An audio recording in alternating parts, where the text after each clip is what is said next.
बॉसच्या घरामध्ये पहिल्याच वाईल्ड कार्ड एंट्री सदस्याची एंट्री ही झालेली आहे। काल भाऊंच्या धक्क्यावरती संग्राम चौगुले यांनी बिग बॉसच्या घरामध्ये एंट्री केलेली आहे आणि तो पहिला वाईल्ड कार्ड एंट्रीचा सदस्य ठरलेला आहे।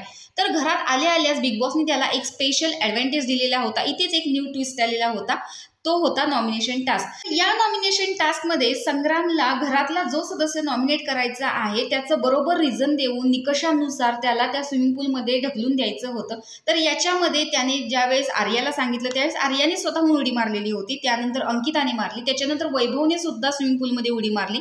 तर पहिल्यांदा हे 3 सदस्य त्याने नॉमिनेट केले। तर चौथा सदस्य होता निकी तंबोली, जिला सांगून सुद्धा तिने स्विमिंग पूलमध्ये उडी मारायला नकार दिला, कारण त्याचा ट्रॉमा आहे किंवा मेडिकल कंडिशन असेल, ती उडी मारत नव्हती, म्हणून त्याने स्वतःहूनच तिला ढकलून निकीला स्वतःहून त्याने नॉमिनेट केलेलं आहे। तर अशा प्रकारे या आठवड्यामध्ये 4 सदस्य नॉमिनेट झालेली आहेत। अंकिता, आर्या, निकी आणि वैभव या 4 सदस्यांना नॉमिनेट केलेलं आहे या आठवड्यामध्ये। तर तुमचं वोट कोणाला हे कमेंट बॉक्समध्ये नक्की सांगा आणि संग्राम चौगुलेने नॉमिनेट केलेले सदस्य योग्य आहेत की नाही हे कमेंट बॉक्समध्ये सांगायला विसरू नका। अशाच बिग बॉसच्या नवनवीन अपडेट्स पाहण्यासाठी आपल्या चॅनलला सबस्क्राईब करा। तोपर्यंत बाय।